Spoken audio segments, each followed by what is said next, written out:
All right. Rolling? Okay, here we go. Yeah. 1, 2, 3, 4.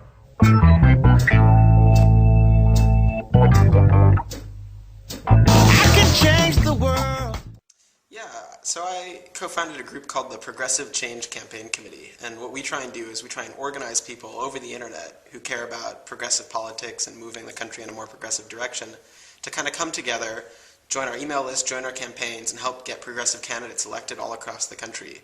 I think one of the things we found is that if you want to run for office, basically there's a path for doing it, but it's a very corporate-controlled path. You hire a bunch of big-money consultants, you talk to a bunch of big-money donors, you go around to major corporations and speak with their executives and persuade them that you like the things they do. And the result is that most of the people in Congress, are very business-friendly, very corporate-funded candidates. And what we want to do is build a pipeline to get more progressive, more activist, more individual people to elected to Congress so they can start making real social change. And how do you know you're being effective in that work? I think it's kind of nice that we have this focus on elections because, elections are very clear. There's a deadline, there are two candidates, one you're supporting, one you're opposing, right? And there's a date when you find out which one of you won. And so that you really can't, fool yourself with elections. You can't say, well, we got 90% of the way there. At the end of the day, either your candidate is in office or it isn't, and you can see exactly how much you accomplished and how many votes you needed to go. And so one of the things I like about it is it gives us this constant sense of exactly what we're achieving, how close we are to getting there, and what more we need to do. And why do you do what you do? It's a good question. I mean, I feel very strongly that it's not enough to just live in the world as it is, to just kind of take what you're given and, follow the things that adults told you to do and that, your parents told you to do and that society tells you to do. I think you should always be questioning. I take this very scientific attitude that everything you've learned is just provisional, that it's always open to recantation or refutation or questioning. And I think the same applies to society. And I, felt growing up, I slowly had this process of realizing that all the things around me that people had told me were just the natural way things were, the way things always would be.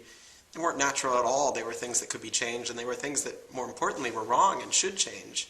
And once I realized that, there was really kind of no going back. I couldn't fool myself into saying, oh, I'm just going to go work for a business and ignore all that. Once I realized that there were real serious problems, fundamental problems that I could do something to address, I didn't see a way to forget that. I didn't see a way not to.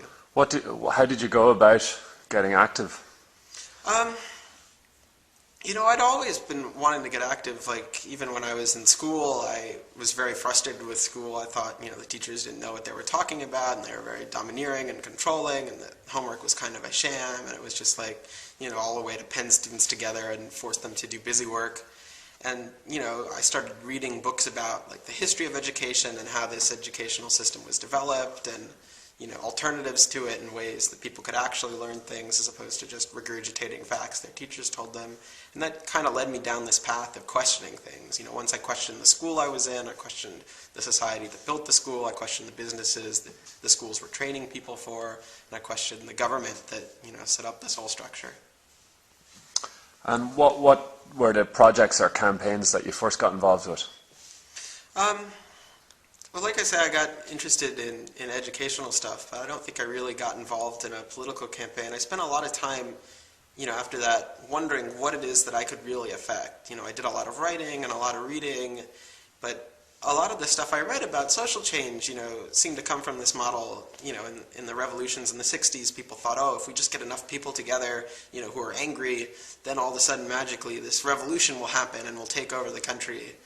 And, it just didn't make sense to me. I think it, now having more background and more context, I think it came out of this experience of watching the Soviet Union, where because the Soviet Union was so underdeveloped and there weren't very many political structures in place, it was true that a small group of people getting a bunch of people angry could kind of take over the whole country. And I just don't think that can happen in developed countries like the US or Ireland. So I began wondering, what is it that you can do in developed countries? Everything seems so ineffective and so powerless. And it wasn't until just recently that I started thinking, okay, the internet provides this opportunity now to raise money to get candidates elected. It used to be there was just no way for a small group of people to go up against the power of big money.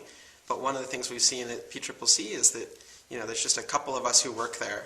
And in the past year, using nothing but basically computers and, our own apartments, we've gotten 300,000 people to join our list and raised $1.25 million.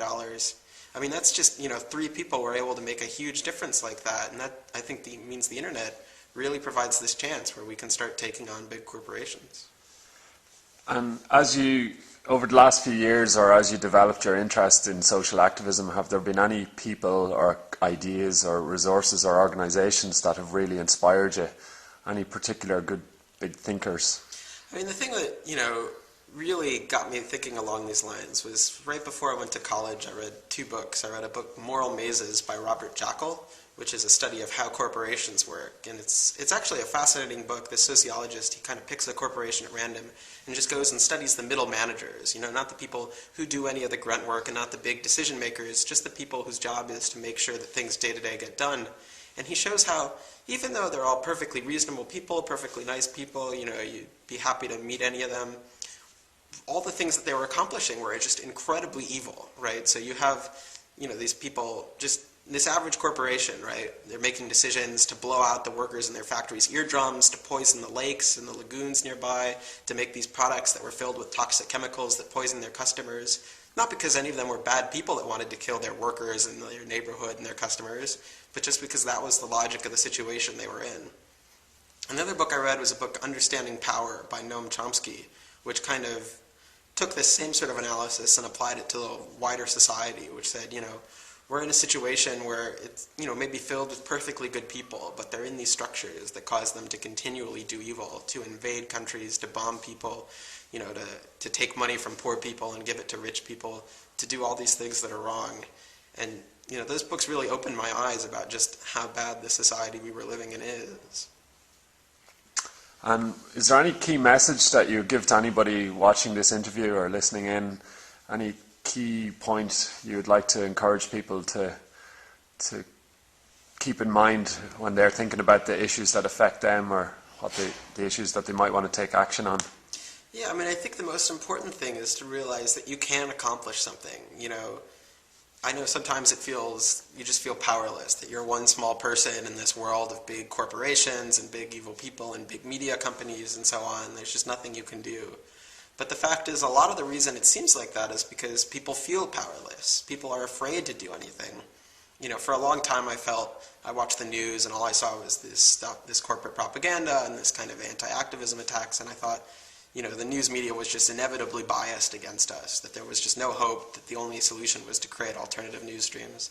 Now at the P-Trip I found it's not that the news media is inevitably biased against us, it's that, reporters like all of us are just kind of lazy. They report the stories that people give them, and there are huge companies that are willing to write up stories for them and hand them to them on a silver platter, so all they have to do is type them up. Of course they're going to do that. And it turned out when we did the same thing, when we started writing press releases and we started going to reporters and pitching them stories, they were just as happy to write about us as they were about Coca-Cola. And so, because I had believed so long that change was impossible, it precluded me from taking any actions that could have caused that change. And so I think the first step for everyone out there is just to believe that you can accomplish something, because once you believe that, you're half the way to actually doing something.